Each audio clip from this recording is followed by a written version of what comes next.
Hello students, I Abhay Kumar going to discuss part 16 of the second chapter, Units and Measurement of class 11.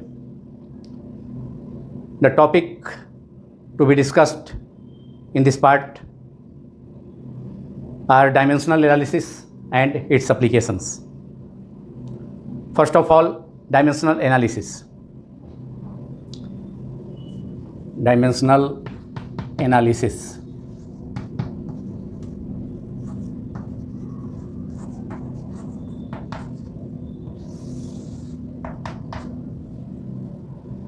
By the complete understanding of dimensional analysis, we can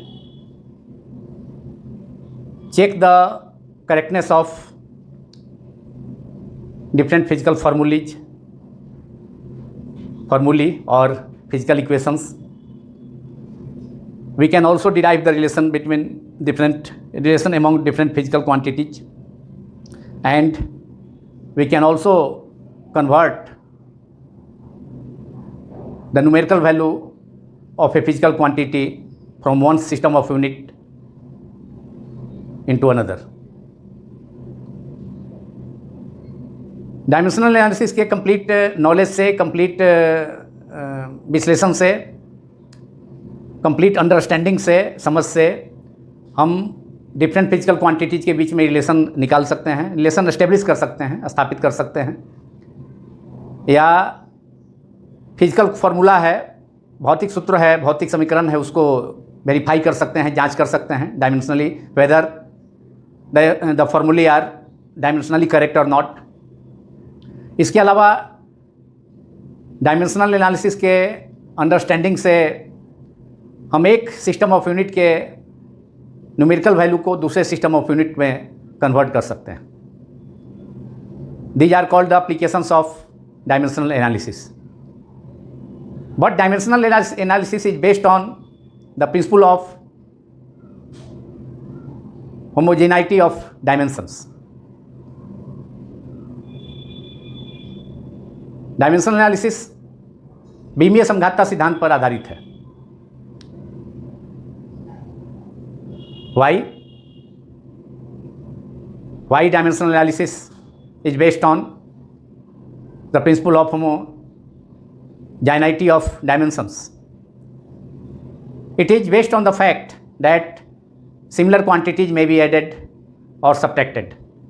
similar quantity में similar quantity को add कर सकते हैं, या उसमें से similar quantity से similar quantity को हम सब्ट्रैक्ट कर सकते हैं. अब लेंथ में लेंथ को हम ऐड कर सकते हैं. Length can be added to length only and length can be subtracted from length only. अब लेंथ में हम वेलोसिटी को ऐड नहीं कर सकते हैं, या लेंथ से वेलोसिटी को नहीं घटा सकते हैं. उसी ढंग से इलेक्ट्रिक करंट है तो उसको टेम्परेचर में हम ऐड नहीं कर सकते हैं, नहीं इलेक्ट्रिक करंट को टेम्परेचर से सब्ट्रैक्ट कर सकते हैं. तो सिमिलर क्वांटिटी जो होगा वह सिमिलर क्वांटिटीज में ही ऐड होगा या और सब्ट्रैक्टेड होगा. इस पर बेस्ड है डायमेंशनल एनालिसिस, और यह बेस्ड है उस प्रिंसिपल पर जिसका नाम है principal of homogeneity of dimension. Homogeneity of dimensions. What is principal of homogeneity of dimensions?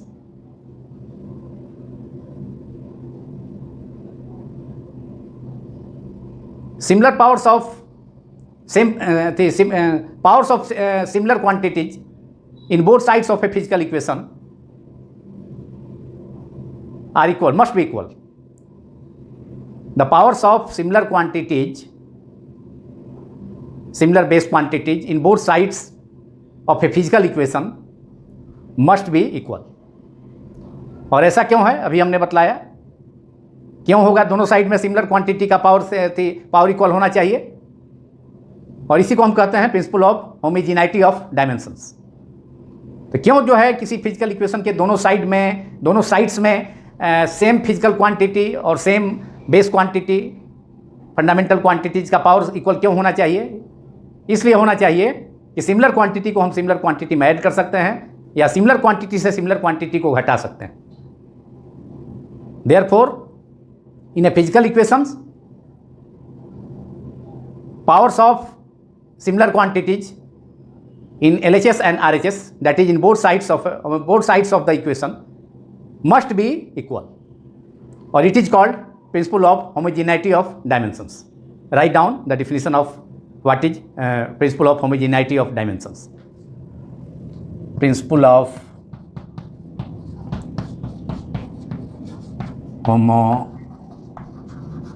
homogeneity of dimensions.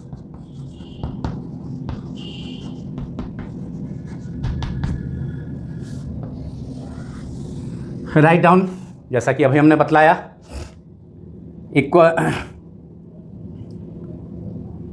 The powers of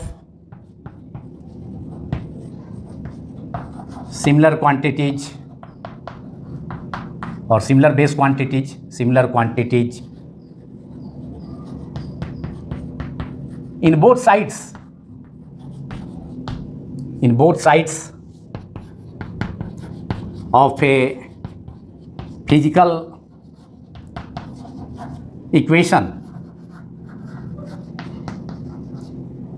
must be equal. The powers of similar quantities in both sides of a physical equation must be equal. It is called principle of homogeneity of dimensions. It is called principle of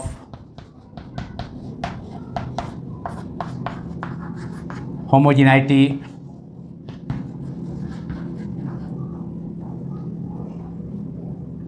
of dimensions.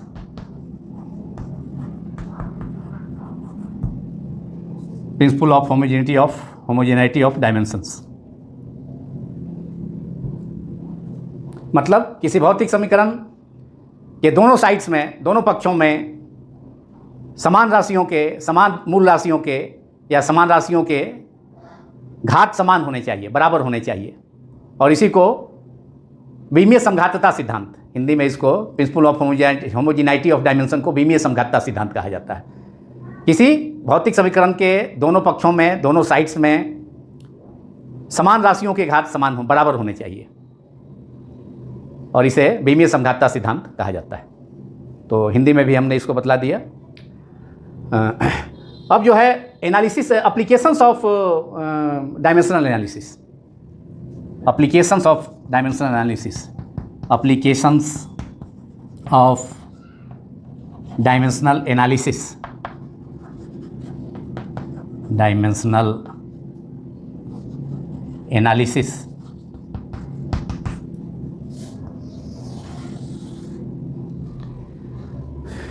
There are mainly three applications of dimensional equations and of dimensional analysis. Dimensional analysis विमीय विश्लेषण का मुख्य रूप से तीन अनुप्रयोग है, तीन application है, जिसको हिंदी में अनुप्रयोग कहा जाता है, एप्लीकेशन को अनुप्रयोग। फर्स्ट है to verify the consistency of physical equations और to verify the physical formulae और फिजिकल इक्वेशंस। तो फर्स्ट एप्लीकेशन है application number 1, application 1 to verify मतलब मीन्स जांच करना, वेरीफाई द कंसिस्टेंसी, कंसिस्टेंट है कि नहीं, इक्वेशन फार्मूला सही है कि नहीं डायमेंशनली, कंसिस्टेंसी ऑफ कंसिस्टेंसीज, और इसको कह सकते हैं करेक्टनेस, और कंसिस्टेंसी और correctness of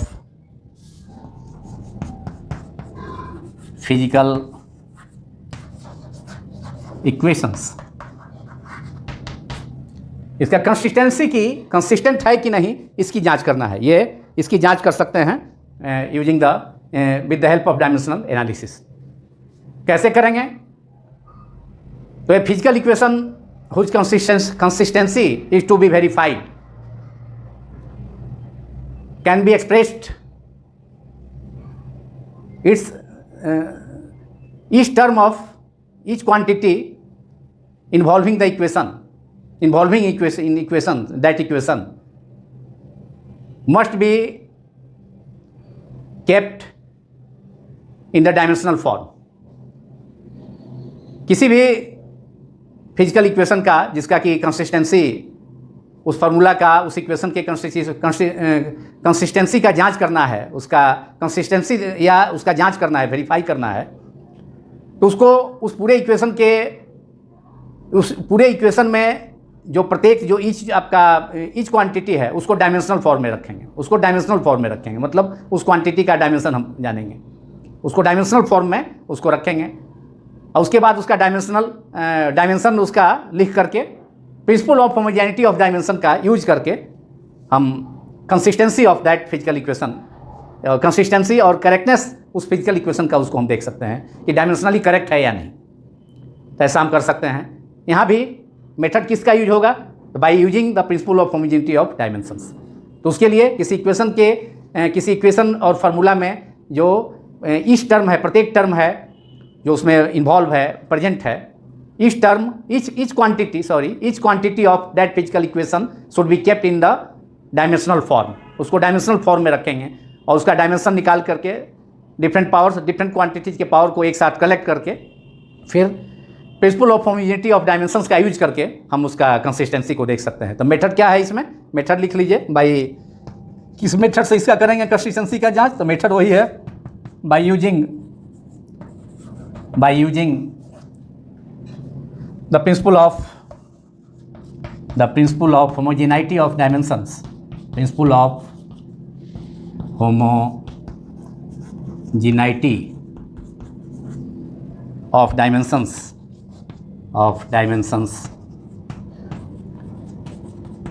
we can verify the consistency or correctness of physical equations. We can verify the correctness और consistency, एक ही चीज़ है, the correctness और consistency of physical equations, किसी भी इक्वेशन का, ए फिजिकल इक्वेशन और physical equations. This is the method by using principle of homogeneity of dimensions we can verify the consistency और correctness of a physical equation और physical equations. तो ये it is the first application of dimensional analysis. शुरू में ही हम बतलाया कि डायमेंशनल एनालिसिस का कंप्लीट अंडरस्टैंडिंग है तो हम फिजिकल फार्मूला और फिजिकल फार्मूली और फिजिकल इक्वेशंस डायमेंशनली करेक्ट है या नहीं, कंसिस्टेंस है या नहीं, उसकी हम जांच वेरीफाई कर सकते हैं। इसके अलावा हम बताया डिफरेंट फिजिकल क्वांटिटीज में रिलेशन भी ऑब्टेन कर सकते हैं। उसको नेक्स्ट एप्लीकेशन में हम बतलाएंगे, एप्लीकेशन 2 में। और एप्लीकेशन 3 में डायमेंशनल एनालिसिस की हेल्प से एक सिस्टम में कोई फिजिकल क्वांटिटी है तो उसके न्यूमेरिकल वैल्यू को उसके दूसरे सिस्टम ऑफ यूनिट्स में कन्वर्ट हम कर सकते हैं। तो नाउ अब इसको जो है फर्स्ट का टू वेरीफाई द कंसिस्टेंसी और करेक्टनेस ऑफ फिजिकल इक्वेशंस, तो इसमें किस मेथड का यूज होता है? इसमें मेथड यूज होता है principal of homogeneity of dimensions. क्या करना होता है? किसी भी फिजिकल क्वांटिटी में, फिजिकल इक्वेशन में जो ईच टर्म प्रेजेंट है उसको डायमेंशन फॉर्म में रखना होगा और उसका डायमेंशन जो है फार्मूला लिख करके, और जो भी क्वांटिटीज का जितना पावर इन्वॉल्व है उसमें सबको आपस में सेम पावर पर ऐड करके उसको कंबाइन करके उसके बाद दोनों साइड में उसके बाद principal of homogeneity of dimension का यूज करेंगे। मतलब दोनों साइड में m के पावर के इक्वल होगा, लेंथ का पावर जो है लेंथ के पावर के इक्वल होगा, LHS में जितना पावर होगा और RHS में उसको बराबर करेंगे। और फिर LHS में टाइम का जो पावर है उसको RHS में उस इक्वेशन के में जो टाइम प्रेजेंट है उसके पावर के इक्वल करेंगे। तो इसी को कहते हैं principal of homogeneity of dimensions. अब इसको एक एग्जाम्पल से देखते हैं।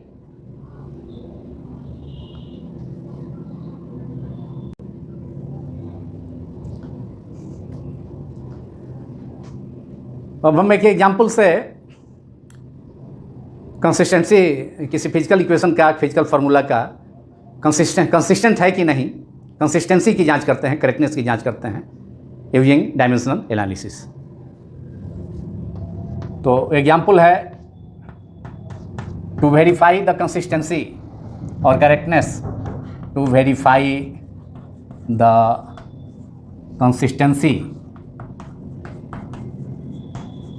और correctness of A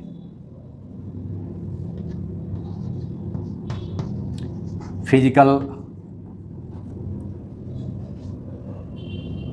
of the physical formula or physical equation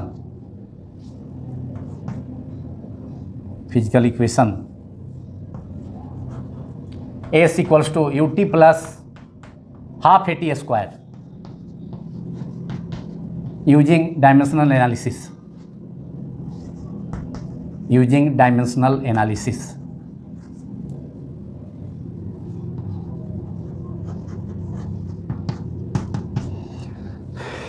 ये equation of one of the equation of motion, it is the second equation of motion in A rectilinear motion.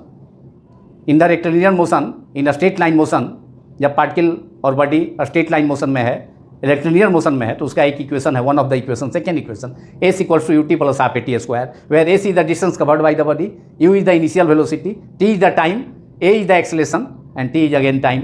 1/2 factor है, 1/2, which is dimensionless. मतलब बताया था कि pure number हो या log वाला term हो, लॉग एक्स है, एक्सपोनेंशियल है, ट्रिग्नोमेट्रिक फंक्शन है, एंगल है, तो ये सब क्वांटिटी पाई है, ये सब जो है फैक्टर डायमेंशनलेस है. तो एस जो है यहाँ distance covered by the particle है, U is the initial velocity, शुरू का वेग है, शुरू में बॉडी पार्टिकल का शुरू का वेग है, प्रारंभिक वेग जिसको हिंदी में कहा जाता है. टी टाइम है, ए जो है एक्सेलेरेशन है, जिसको हिंदी में त्वरण कहा जाता है. एस दूरी है, कण द्वारा और पिंड द्वारा तय की गई दूरी, डिस्टेंस है, distance covered by the particle. अब इसको जो है डायमेंशनली हम dimensional principal of homogeneity of dimensions का यूज करके इसको कंसिस्टेंसी को हम चेक करेंगे. अगर दोनों साइड में जो भी बेस क्वांटिटी है, जो भी उसमें प्रेजेंट, उसका अगर पावर दोनों तरफ सेम होगा तब तो डायमेंशनली करेक्ट है, otherwise it is dimensionally incorrect. अगर किसी इक्वेशन में dimensions principal of homogeneity of dimensions use करने के बाद दोनों साइड में, उस इक्वेशन के दोनों साइड में m का पावर m के पावर के इक्वल है, l का पावर अगर l जो भी प्रेजेंट अगर है, t का पावर t के पावर के इक्वल है, तब तो वह इक्वेशन डायमेंशनली करेक्ट है, अदरवाइज कंसिस्टेंस है, otherwise not, otherwise that formula is dimensionally inconsistent और इनकरेक्ट डायमेंशनली. तो इसके लिए अब LHS का डायमेंशन लीजिए. डायमेंशन ऑफ LHS डिस्टेंस है, dimension of LHS under bracket, that is dimension of LHS which is distance. S ये डिस्टेंस है, दूरी है, जिसका दूरी, डिस्टेंस का मतलब लेंथ है, लेंथ का डायमेंशन सिंबल L होता है, L अंडर ब्रैकेट. अब RHS का देखेंगे. हमने बताया था कि जो भी इक्वेशन में कैसे इसको कंसिस्टेंसी को देखेंगे, तो जो भी इक्वेशन है, तो इक्वेशन के एवरी टर्म को हम डायमेंशनल फॉर्म में रखेंगे. जैसे इसको डायमेंशनल फॉर्म में रखा, L हो गया, LHS को दोनों साइड को डायमेंशनल फॉर्म में रखेंगे. S को रखा, U को रखेंगे, T को रखेंगे. 1/2 जो है डायमेंशनलेस है, उसको तो छोड़ देंगे. फिर A को रखेंगे और T को डायमेंशन फॉर्म में रखेंगे. RHS में देखिए, हर प्रत्येक टर्म को रखेंगे, एवरी टर्म को. U को डायमेंशनल फॉर्म में, T को रखेंगे डायमेंशनल फॉर्म में. हाफ तो नंबर है, उसको छोड़ देंगे. A वो डायमेंशनलेस है. और फिर T का पावर 2, दैट इज T का लेंगे, पावर 2 है, अंदर में फिर पावर आ जाएगा. U is the initial velocity, LT-1. Initial velocity हो या फाइनल वेलोसिटी हो, उसका डायमेंशन फार्मूला सेम होगा, उसका डायमेंशन सेम होगा, LT-1. T का डायमेंशन सिंबल T होता है, कैपिटल T, प्लस एक्सेलेरेशन का होता है LT-2, और ये T अंदर आ जाएगा. T स्मॉल t का capital T, dimension symbol time का, समय का जो होता है, कैपिटल T होता है, पावर 2 अंदर आ जाएगा. चलिए, ये हो गया. अब LT-1, यहाँ T+1 है, दैट इज T⁻0, तो केवल L बचेगा. T-1+1, तो T⁻0 हो गया, 0, नो डायमेंशन T में, देयरफॉर ओनली L. हम यहाँ पर we will left with only L under bracket, dimension of length which is 1. और यहाँ भी देखें इस टर्म में L⁻1, यहाँ भी L का 1 डायमेंशन है, और T-2 + 2, T-2 + 2 that is T⁻0, फिर 1 हो गया. T⁻0 that is no dimension in time, so we will only left with only term L which has one dimension. L का पावर 1 है, मतलब 1 डायमेंशन, लेंथ में 1 डायमेंशन हो गया. That is L + L, same term है 2, ये हो गया 2, सेम टर्म है, ऐड हो गया 2L. हमको 2 से मतलब नहीं है, 2 टाइम्स से मतलब नहीं, हमको एल का पावर से मतलब है। अब इसमें bye using principle of homogeneity of dimension हमने कहा कि दोनों साइड में जो भी क्वांटिटी प्रेजेंट है अगर उसका पावर सेम है तो यहाँ एल है, एल का मतलब है, एल है इसका मतलब क्या है, एल का पावर 1 है, एल मतलब एल टू द पावर 1 समझना होगा, 1 साइलेंट है। और यहाँ भी 2L है, इसका मतलब यहाँ भी क्या हो गया 2L टू द पावर 1। तो एल का पावर इधर भी 1 है, RHS में भी डायमेंशन फॉर्म में रखने के बाद RHS को डायमेंशन फॉर्म में रखने के बाद एल का पावर 1 है, एल का भी पावर 1 है। So this formula that is equation of motion S equal to U2 plus half AT square is dimensionally correct, is consistence. This dimensional formula is consistence, इसमें कंसिस्टेंसी है, consistence और dimensionally correct, तो ये verify हो गया। Therefore LHS equal to RHS dimension of LHS by using principle of homogeneity of dimension का यहाँ use हुआ। दोनों साइड में जो भी क्वांटिटी प्रेजेंट है, यहाँ बेस क्वांटिटी L है, इसका पावर 1 है, यहाँ भी L है RHS में, उसका भी पावर 1 है। So this formula is dimensionally correct और कंसिस्टेंस। यहाँ 2 से मतलब नहीं है, 2 रहेगा, यहाँ 50 × L रहता है तो उससे भी कोई मतलब, हमको L का पावर से मतलब है, डायमेंशन मतलब पावर होता है। तो using the principle of homogeneity of dimension we have dimension of LHS equal to dimension of RHS। So this formula is dimensionally correct. Hence, this formula is dimensionally correct or consistent. Hence, this formula means S equal to U2 plus half AT square is dimensionally correct. Formula S तो है दिया हुआ. This formula is dimensionally correct. Is dimensionally correct. Dimensionally correct. ये हो गया first equation, first application, first equation. इसमें एक equation का यूज किए, इसी ढंग से और अदर इक्वेशन का भी हम वेरीफाई कर सकते हैं। We can verify the first equation of rectilinear motion, straight line motion, V equal to U plus AT, where V is the final velocity, U is the initial velocity, A is the acceleration, T is the time. And we can also verify the third equation of rectilinear motion which is V square equals to U square plus 2AS। We can verify that formula also. We can verify other formula also, other formula को भी हम verify कर सकते हैं, दूसरे formula को भी verify कर सकते हैं डायमेंशनल मेथड से। Not only the equations of motions, दूसरे फार्मूला को भी वेरीफाई कर सकते हैं। जैसे सेंट्रीपिटल फोर्स का फार्मूला है यूनिफॉर्म सर्कुलर मोशन में, F equal to mv square by R, sorry time period of a simple pendulum का फार्मूला है T equal to 2 pi root under L upon G, उसको भी वेरीफाई कर सकते हैं। वही अदर फार्मूला को भी, इसके वेलोसिटी का फार्मूला है, इसके velocity equal to root under 2 GM upon capital R, R is the radius of the earth, M is the mass of the earth and capital G is the gravitational constant. तो इसके velocity का formula है, जिसको हम पढ़ेंगे gravitation chapter में आगे।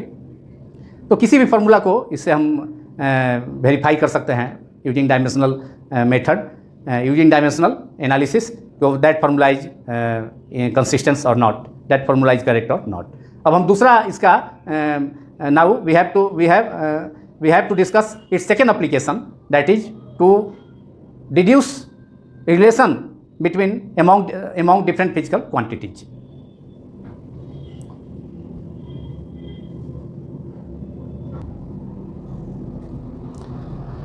Now application 2 of the dimensional analysis, which is to deduce relation among physical quantities, to deduce relation among different physical quantities. Dimensional equation के हेल्प से हम डिफरेंट फिजिकल क्वांटिटीज के बीच रिलेशन ऑब्टेन कर सकते हैं। For this we have to know that a physical quantity whose formula is to be obtained depends on which other quantities, and a physical equation relating them is obtained, and then by using the principle of homogeneity of dimensions we can establish the formula between among different physical quantities. तो इसके लिए principal है कि कोई physical quantity जिसका कि formula हमको निकालना है या डिफरेंट फिजिकल क्वांटिटी में रिलेशन निकालना है, तो वह फिजिकल क्वांटिटी कौन से अदर फिजिकल क्वांटिटी पर डिपेंड करता है, ये हमको मालूम होना चाहिए।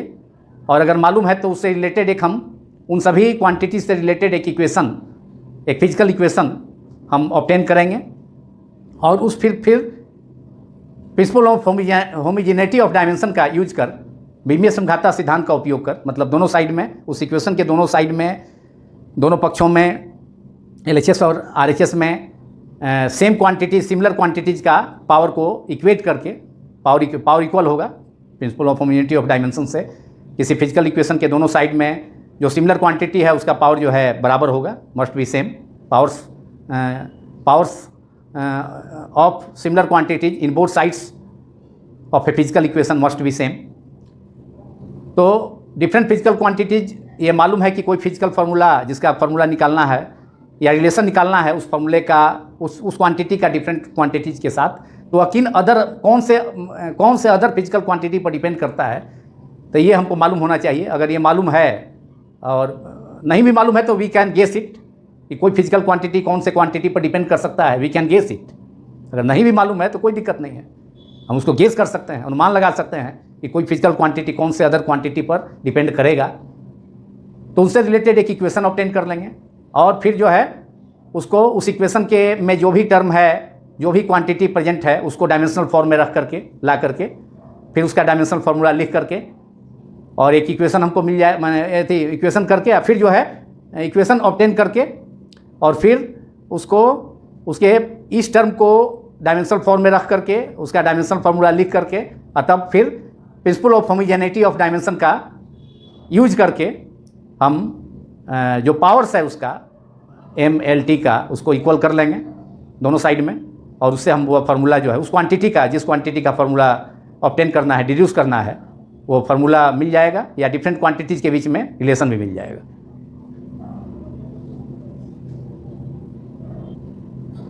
तो now I am going to illustrate it with an example.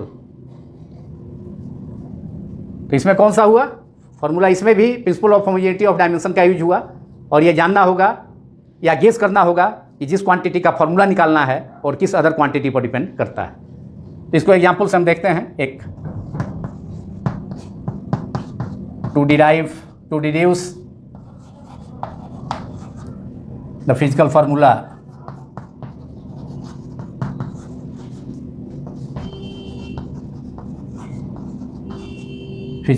of centripetal force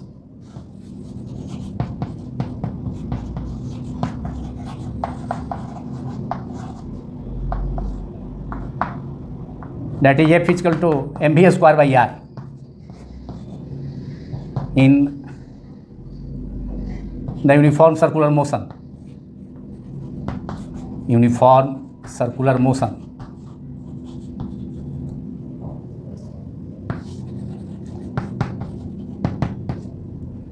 ये फार्मूला यहाँ दिया है। अगर नहीं भी फार्मूला दिया रहता तो हम गेस कर सकते थे कि फोर्स जो होगा सेंट्रीपिटल फोर्स में, जब पार्टिकल मूव करता है, बॉडी मूव करता है सर्किल पर कांस्टेंट वेलोसिटी से, कांस्टेंट स्पीड से, वेलोसिटी तो उसका सर्किल के सर्कमफ्रेंस के ईच पॉइंट पर उसका वेलोसिटी चेंज करता है, क्योंकि पार्टिकल का या बॉडी का डायरेक्शन चेंज करता है सर्कुलर मोशन में ईच पॉइंट पर। तो वेलोसिटी तो हर जगह चेंज करेगा, क्योंकि वेलोसिटी वेक्टर क्वांटिटी है, उसमें मैग्नीट्यूड भी और डायरेक्शन है, और magnitude of velocity is called speed. तो वेलोसिटी स्पीड उसका कांस्टेंट रहता है, लेकिन डायरेक्शन चेंज होने से वेलोसिटी चेंज करता है। तो उसका फॉर्मूला है mv स्क्वायर बाई आर। ये पार्टिकल है, मान लिया कि कोई पार्टिकल या कोई बॉडी, ये सर्किल है, पार्टिकल का मास m है और वो ये सर्किल है, सर्किल का सेंटर है, ये रेडियस है r, और ये पार्टिकल जिसका मास m है वह v स्पीड से रिवॉल्व करते हैं, मूव कर रहा है सर्किल पर।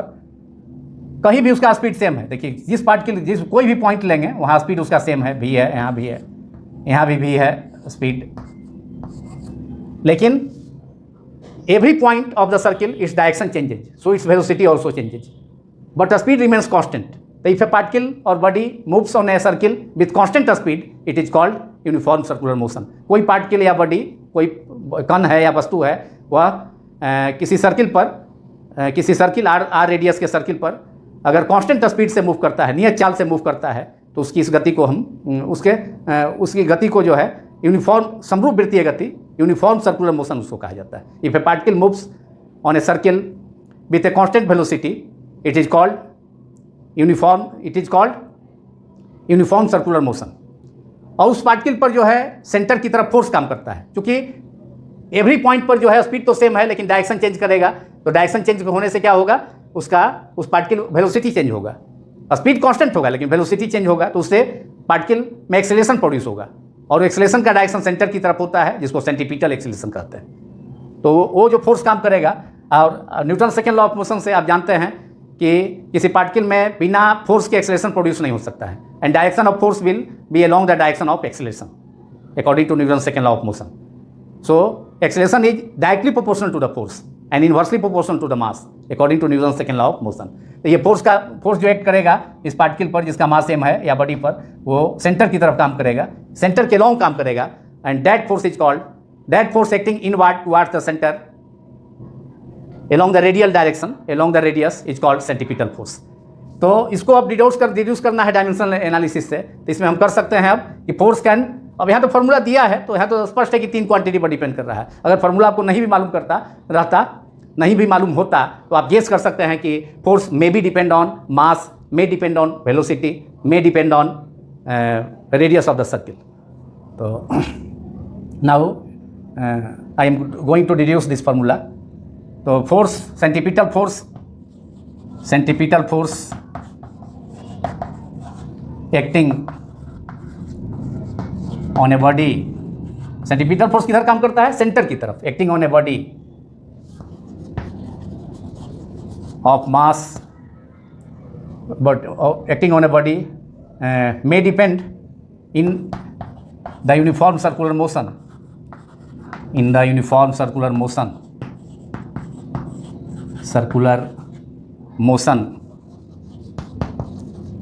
may depend on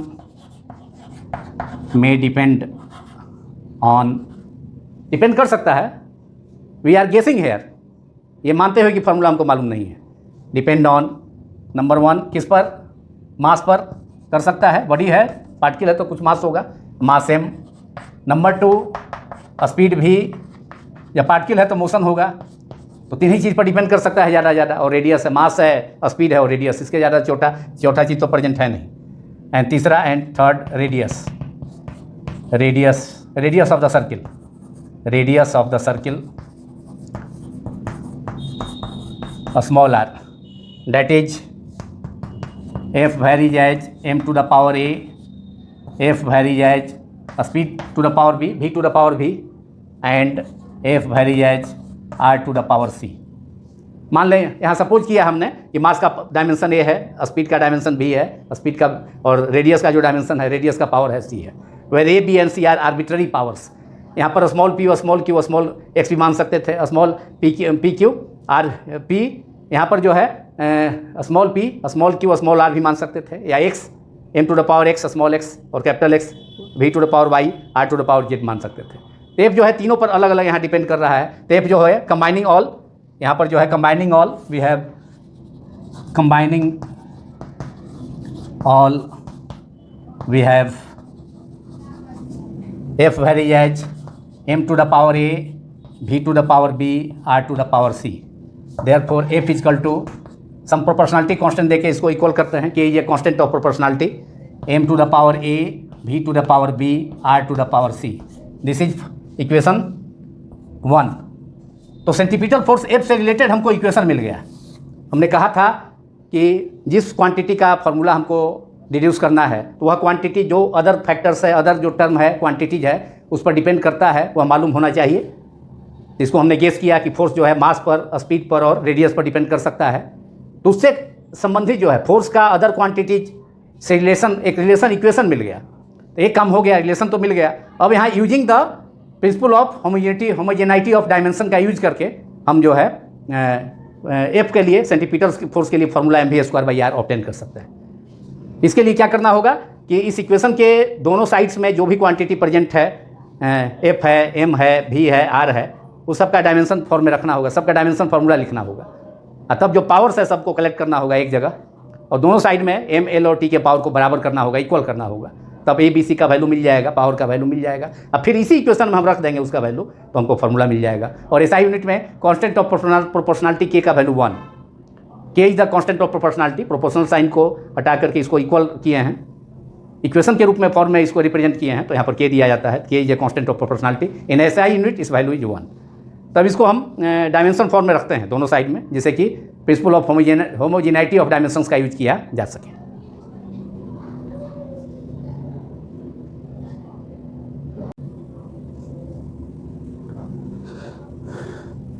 Now taking the dimensions of both sides of taking dimensions of quantities in both sides of equation 1,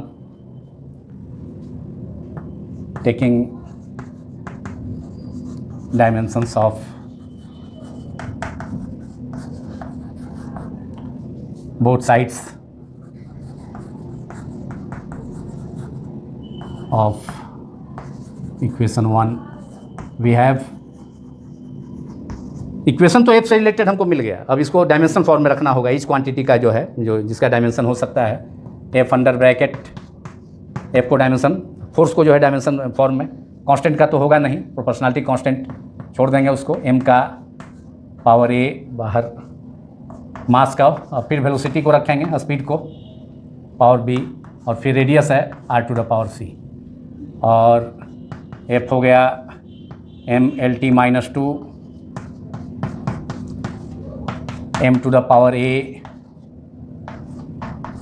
मास का तो एम ही होगा, कैपिटल एम, पावर अंदर ले आए, भी का एल टी माइनस 1 स्पीड का पावर बी, और R is the radius L to the power C, L है L to the power C अंदर आ जाएगा, और M L T minus 2 equals to M to the power A L to the power B.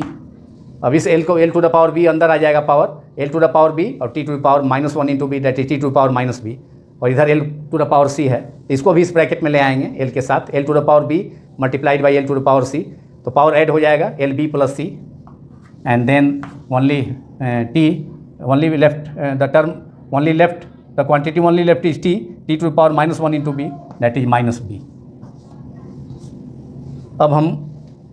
अब we can use the principle of homogeneity of dimensions in equation 2. Both sides, in both sides powers of similar quantity, same quantity, similar quantity और same quantity, जैसे मास का power RHS में, इसका LHS में मास के equal होना चाहिए पावर के, तो यहाँ m है, केवल 1 m है, that is 1 power is silent, here only l, तो 1 पावर यहाँ भी साइलेंट है, t माइनस 2, इधर m का पावर a है, l to the power b plus c, और t माइनस b, तो दोनों साइड में m, इक्वेशन 2 के दोनों साइड्स में m l t और t के पावर को इक्वेट कर देंगे, और by using the principle of homogeneity of dimensions, by using the principle of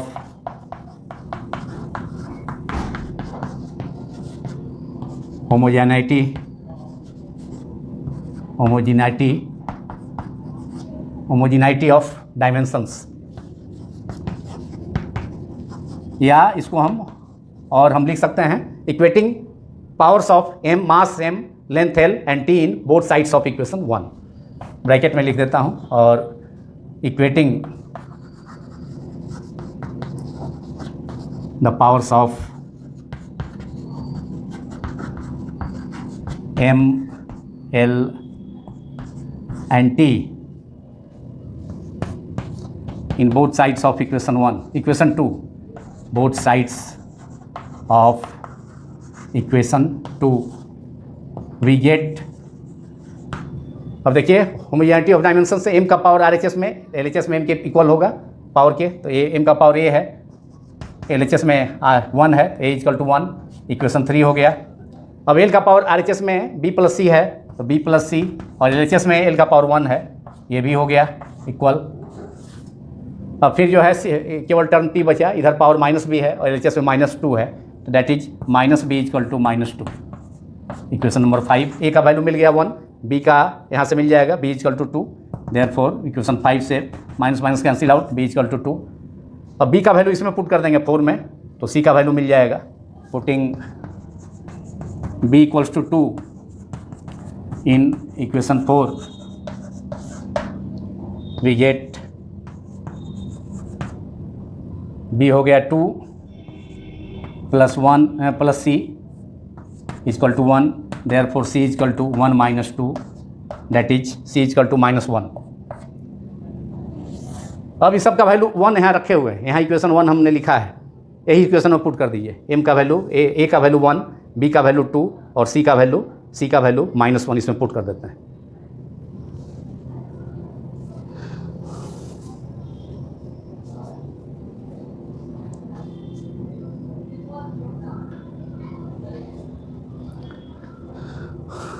अब इक्वेशन 1 में a = 1, b = 2 एंड c = -1 जो हमने ऑब्टेन किया अभी, उसको पुट कर देंगे। So equation 1 putting a = 1, b = 2 and c = -1 in equation 1, putting a = 1, b = 2 and c = -1 in equation 1, we get f = k m to the power 1, b to the power b है, b = 2, c = -1, that is k mv² upon r, r inverse है r -1, that is 1 upon r, और in SI unit k = 1, therefore f = mv² k into mv² by r, but in SI unit k = 1. So putting k = 1, we get f = mv² by r. F is what is f? F is the centripetal force acting on a particle or body of mass M, which moves with velocity speed v in a circle of radius r. f जो है centre की तरफ, जो body m मास का body circular motion में circle के circumference पर v speed से r रेडियस के सर्किल पर मूव कर रहा है, तो उस बॉडी पर सेंटर के अलॉन्ग फोर्स काम करेगा, एक फोर्स काम करेगा जिसको सेंटीपिटल फोर्स कहा जाता है, हिंदी में अभिकेंद्र बल। तो ये सेंटीपिटल फोर्स का एक्सप्रेशन हो गया in the uniform circular motion, जो कि हमको डायमेंशन मेथड से ऑब्टेन करना था, जो कि हमने ऑब्टेन किया using the methods of dimensions. In SI unit proportionality constant k = 1, SI unit k = 1, and this is the required expression. This is the expression for centripetal force, जो कि हमने कैसे ऑब्टेन किया, डायमेंशनल मेथड से और dimensional analysis से obtain किया। This is the expression for centripetal force, expression for centripetal force in the uniform circular motion for centripetal force. Centripetal force किस पर एक्ट करता है, उस पार्टिकल पर, उस बॉडी पर जो कि सर्किल पर यूनिफॉर्म स्पीड के साथ मूव करता है, उस पर सेंटर की तरफ फोर्स काम करता है, उसी को सेंट्रीपिटल फोर्स, उसे सेंट्रीपिटल फोर्स कहा जाता है। तो ये हो गया एप्लीकेशन, ये है application 2 of the dimensional method. अब एक एप्लीकेशन और है इसमें मेनली, जिसमें कि सिस्टम के किसी फिजिकल क्वांटिटी के न्यूमेरिकल वैल्यू को एक सिस्टम से दूसरे सिस्टम में हम कन्वर्ट कर सकते हैं।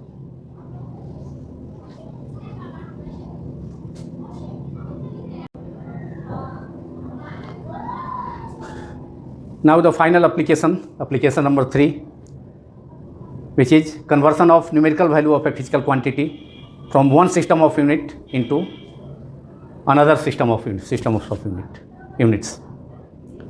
किसी फिजिकल क्वांटिटी के न्यूमेरिकल वैल्यू को एक सिस्टम ऑफ यूनिट से दूसरे सिस्टम ऑफ यूनिट में कन्वर्ट कर सकते हैं। जैसे अगर मान लिया CGS में है दिया हुआ तो SI में कर सकते हैं, या MKS में दिया हुआ है तो उसको CGS में कर सकते हैं कन्वर्ट। और इसके लिए जो प्रिंसिपल होगा, जो फार्मूला होगा, कन्वर्सन फार्मूला एक होगा, जिसका हम यूज करेंगे। और कन्वर्सन उस the basis of that conversion formula is that a physical quantity which is measured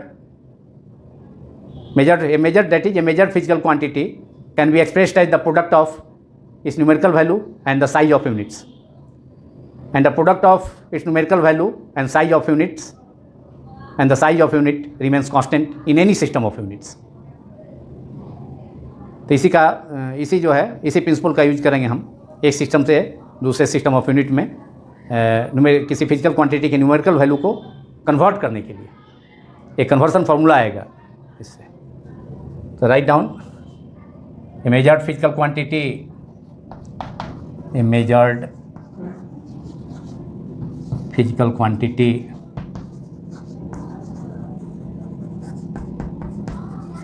can be expressed as the product of उस क्वांटिटी का कुछ न्यूमेरिकल वैल्यू होगा, और क्यों न्यूमेरिकल वैल्यू से भी काम नहीं चलेगा, आखिर न्यूमेरिकल वैल्यू है ही, उसका यूनिट नहीं है, उसका क्या मीनिंग है, वो लेंथ है कि वॉल्यूम है कि डेंसिटी है, कैसे पता चलेगा। तो इसे उसका न्यूमेरिकल वैल्यू के साथ साथ उसका यूनिट का भी होना एकदम एसेंशियल है, ज़रूरी है। प्रोडक्ट ऑफ इस न्यूमेरिकल वैल्यू, इट्स माने फिजिकल क्वांटिटी का इट्स न्यूमेरिकल वैल्यू, जिसको n से हम रिप्रेजेंट करेंगे, न्यूमेरिकल वैल्यू, इसको n हम सिंबल से रिप्रेजेंट करते हैं, एंड द साइज ऑफ, इसका यूनिट भी होगा कुछ, and the size of unit, and the size of unit, unit के रूप, यूनिट भी होना चाहिए, and the size of unit, that is उस यूनिट को, साइज को हम यू से डिनोट कर रहे हैं।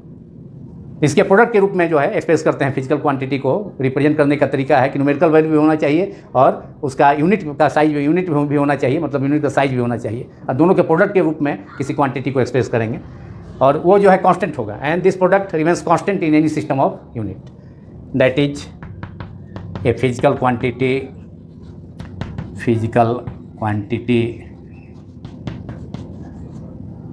Equals to n multiplied by product of इस न्यूमेरिकल वैल्यू होगा और यूनिट भी होगा, और ये जो है किसी भी सिस्टम ऑफ यूनिट में कांस्टेंट होगा।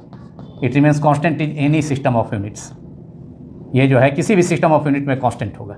दैट इज आप कर सकते हैं कि अगर एक सिस्टम ऑफ यूनिट में मान लिया CGSE है, चाहे SI ही है, उसमें न्यूमेरिकल वैल्यू फिजिकल क्वांटिटी का N1 है और साइज ऑफ यूनिट U1 है, और दूसरे सिस्टम में न्यूमेरिकल वैल्यू N2 है और साइज ऑफ यूनिट U2 है, तो N1 product of N into U remains constant. That means N1 into U1 is equal to N2 into U2, that is N1 multiplied by U1 equals to N2 multiplied by U2, where N1 and N2 are the numerical values of a physical quantity in two system of units, and U1 and U2 are the size of units in both size of units in both system of units.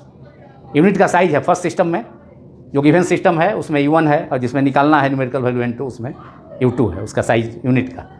तो अगर किसी physical quantity को, if A physical quantity को के unit को express करना है, physical quantity के डायमेंशन फार्मूला को कैसे हम एक्सप्रेस कर सकते हैं, उसके यूनिट को एक्सप्रेस कर सकते हैं। अगर मास का पावर A है, लेंथ m का पावर A है, लेंथ का L का पावर B है और टाइम t का पावर C है, तो हम एक्सप्रेस कर सकते हैं साइज ऑफ यूनिट को, उसके डायमेंशन फार्मूला को, किसी भी क्वांटिटी के डायमेंशन फार्मूला को कैसे एक्सप्रेस कर सकते हैं, general form m to the power A, L to the power B, T to the power C।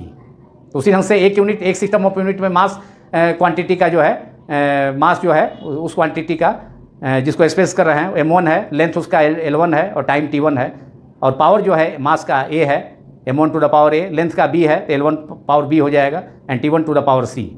और दूसरे सिस्टम ऑफ यूनिट में मास, उसी क्वांटिटी का मास जो है m2 हम मान लेते हैं, और लेंथ L2 और पावर B हो गया, मास m2 power A, length L2 दूसरे सिस्टम ऑफ यूनिट में, और पावर उसका B है और टाइम T2 पावर C है। तो इसको एक्सप्रेस कर सकते हैं यूनिट को, साइज ऑफ यूनिट को हम लिख सकते हैं, और N1 multiplied by U1 size of the unit in first system, जिसमें मास m1 है, पावर A है, मास का L1 लेंथ है, टाइम T1 है। किसी भी क्वांटिटी का डायमेंशन फार्मूला को m1 L1 T1 MLT के पावर के फॉर्म में एक्सप्रेस कर सकते हैं, जनरल फॉर्म में। अब वही फोर्स होगा तो MLT -2, तो A इक्वल टू 1 हो जाएगा, L equal to L to the power B है तो B equal to B to the power भी 1 हो जाएगा, T -2 तो C इक्वल टू -2 हो जाएगा। और दूसरे सिस्टम ऑफ यूनिट में न्यूमेरिकल वैल्यू N2 और साइज ऑफ यूनिट हो जाएगा M2 to the power A, उसी सिस्टम का, उसी क्वांटिटी का मास M2 है, पावर A है M का, लेंथ का पावर लेंथ L2 है, पावर B है, टाइम T2 है, पावर C है उसका। Therefore N2 equals to N1,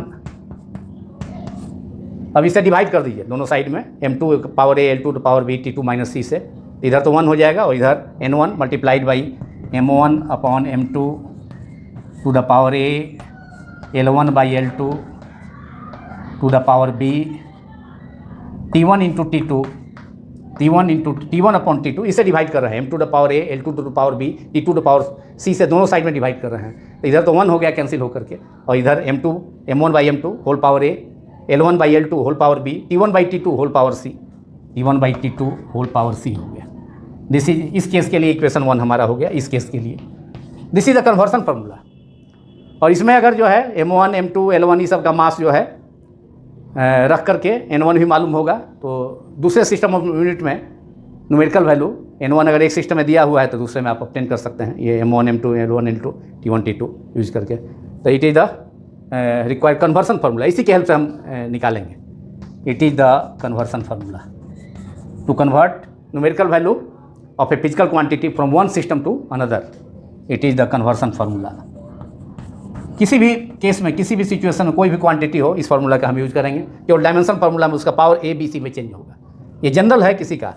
अब फोर्स है तो MLT-2 तो A equal to 1, L to the power B भी 1 हो जाएगा और C equal to -2। It is the conversion formula. किसके लिए कन्वर्सन फार्मूला है? To convert the numerical value of a physical quantity from one system of unit to into another.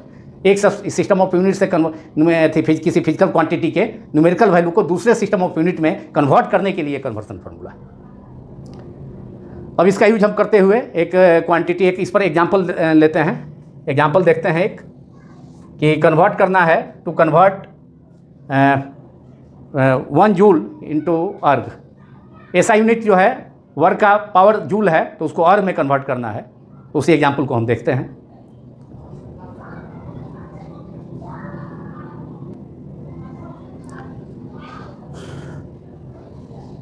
तो किसी physical quantity के न्यूमेरिकल वैल्यू को change करने के लिए इस पर एक एग्जाम्पल या प्रॉब्लम देखते हैं।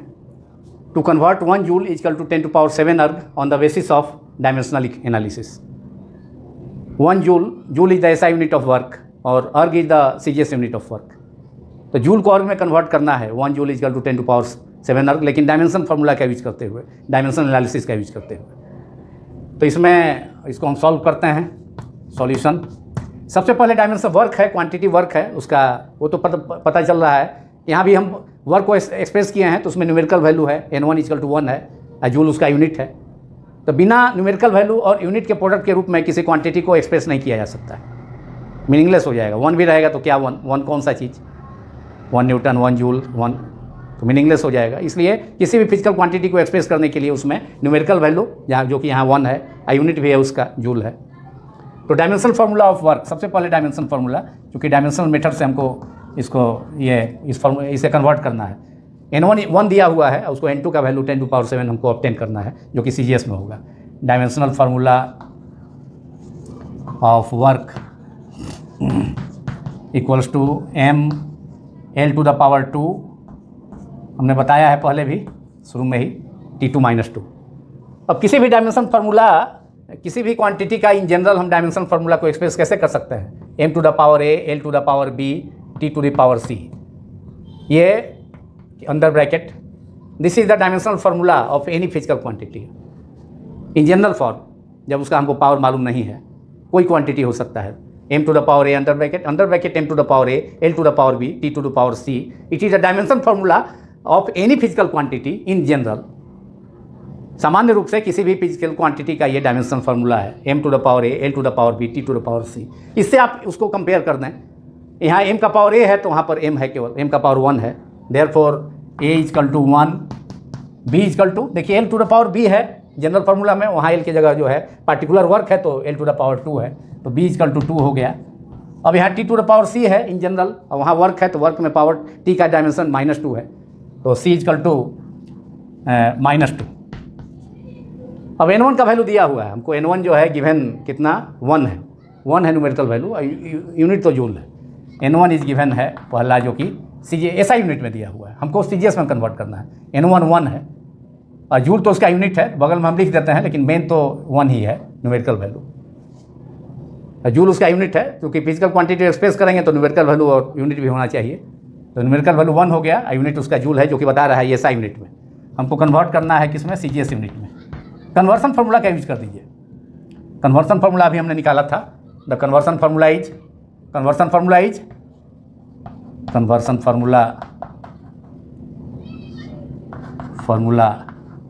To convert a physical quantity, to convert the numerical value of a physical quantity from one system into another.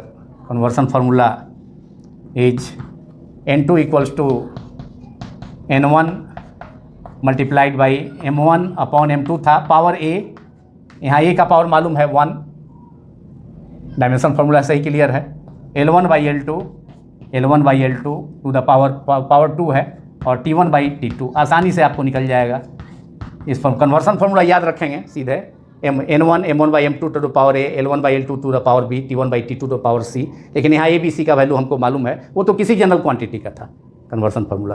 अब n1 इजकल टू 1 है, 1 रख दीजिए सीधे। m1 जो है SI यूनिट में मास है kg, that is 1 kg। 1 kg means 1000, हमको लाना है ग्राम में, तो 1000 ग्राम ये kg हो गया। एक स्टेप और हम लिखते हैं, यहाँ kg हो गया, kg मीन्स 1 kg, और m2 में ग्राम होता है, तो ग्राम मीन्स 1 ग्राम, जो न्यूमेरिकल वैल्यू इसमें पावर 1 है, 1 तो 1 रह जाएगा। l1 मीटर, SI यूनिट में लेंथ का यूनिट मीटर होता है, तो 1 मीटर, मीटर मीन्स 1 मीटर। वहाँ 1 CGS में l2 है, CGS में जो लेंथ का यूनिट है l2 है, CGS में मास का यूनिट m2 है और टाइम का यूनिट t2 है। और SI जो इसमें दिया हुआ है n1 जिसमें 1 है, उसमें जो है मास का यूनिट m1 है, लेंथ का unit l1 under bracket, time का यूनिट t1 अंडर ब्रैकेट। यहाँ पावर 2 हो गया, t1 1 सेकेंड और t2 भी तो 1 ही सेकेंड है हुआ, दोनों में -2। अब 1 kg है, इसको कन्वर्ट कर दीजिए, हमको तो लाना है सेथी में CGS में, तो 1000 ग्राम हो गया बाई 1 ग्राम, ग्राम से ग्राम कैंसिल हो गया, न्यूमेरिकल वैल्यू ही है चूँकि n2 भी। 1 मीटर माने 100 cm बाई 1 cm, cm से cm कैंसिल हो गया, पावर 2, सेकेंड से सेकेंड कैंसिल हो गया, that is 1/1, that is 1 to the power -2, that is 1। अब ये हो गया आपका 1000 मतलब 10 टू पावर 3, ग्राम से ग्राम कैंसिल से 100 का स्क्वायर मतलब 100 × 100, तो 10 स्क्वायर का स्क्वायर 10 टू पावर 4, यहाँ हो गया 10 to power 4, 10 to power 3 × 10 to power 4, 10 to power 7, ये हो गया 10 to the power 3 × 10 to the power 4, that is 10 to the power 7। This is the numerical value of n2 is equal to 10 to power 6, 10 to power 7। Therefore the result is 1 joule. Result क्या है? 1 joule is equal to 10 to power 7।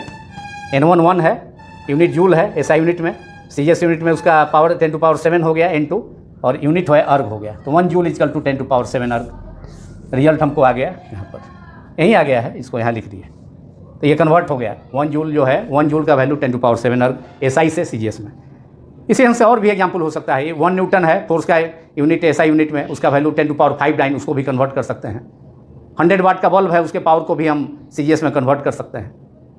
तो ये part समाप्त हो गया।